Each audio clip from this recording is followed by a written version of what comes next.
Indo Pacific region में बढ़ती चीन की जरूरत से ज्यादा दखलंदाजी ने इस क्षेत्र के देशों को कठोर कदम उठाने पर मजबूर कर दिया है, जो रणनीतिक रूप से ज्यादा दिखाई पड़ते हैं, जिसमें भारत अब यूरोपीय संघ की उतनी ही स्पष्ट भूमिका चाहता है। यूरोपीय संघ के अस्तित्व के साथ ही भारत का उसके साथ प्रगाढ़ संबंध रहा है। दोनों के बीच संबंधों के लिहाज से यूरोपियन संघ इंडो पैसिफिक मिनिस्ट्रियल फोरम की भी महत्वपूर्ण भूमिका रही है। विश्व के लिए साझा मूल्यों पर यूरोपियन संघ लंबे वक्त से साथ काम करता रहा है, जिसके लिए दोनों पारस्परिक हितों के लिए कई फैसले भी ले चुके हैं। बतौर विदेश मंत्री डॉक्टर जयशंकर दूसरे EU Indo Pacific ministerial forum में संबोधित करते हुए जयशंकर ने भारत का पक्ष रखते हुए कहा कि इंडो पैसिफिक वैश्विक राजनीति की दिशा में तेजी से केंद्रीय भूमिका में पहुंच रहा है। ये जिन मुद्दों को उठाता है उनमें वैश्वीकरण के स्थापित मॉडल में निहित समस्याएं हैं। विदेश मंत्री डॉक्टर जयशंकर ने इस दौरान भारत और यूरोपीय संघ के बीच के जुड़ाव पर भी विस्तार से बात की। उन्होंने कहा कि यूरोपीय संघ बहुध्रुवीय दुनिया को पसंद करता है और ये बहुध्रुवीय एशिया के जरिए ही मुमकिन है। While it is certainly an important anniversary, but it also happens that on this anniversary, Sweden holds the presidency of the EU and we hold the presidency of the G20.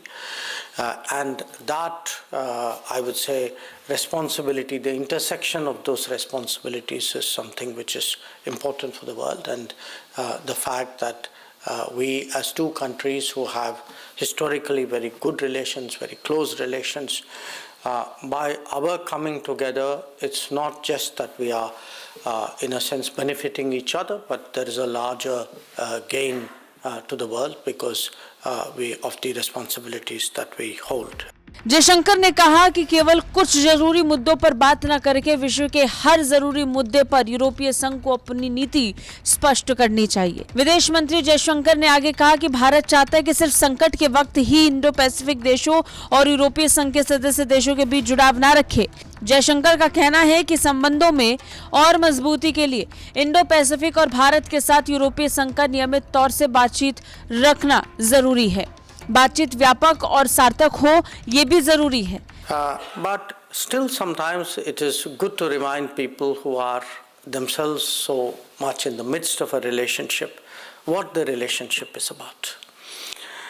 Because in a sense, we take a lot of things for granted. We ourselves may be part of a process and may not be entirely aware of the enormity of it or the significance of it. यूरोपीय संघ यूरोपीय महाद्वीप के 27 देशों का एक समूह है जो एक मजबूत आर्थिक और राजनीतिक ब्लॉक के तौर पर काम करता है। पहले इसमें यूनाइटेड किंगडम भी था जो 2020 में इस समूह से अलग हो गया। ये समूह 1992 से लगातार मजबूत होता आ रहा है।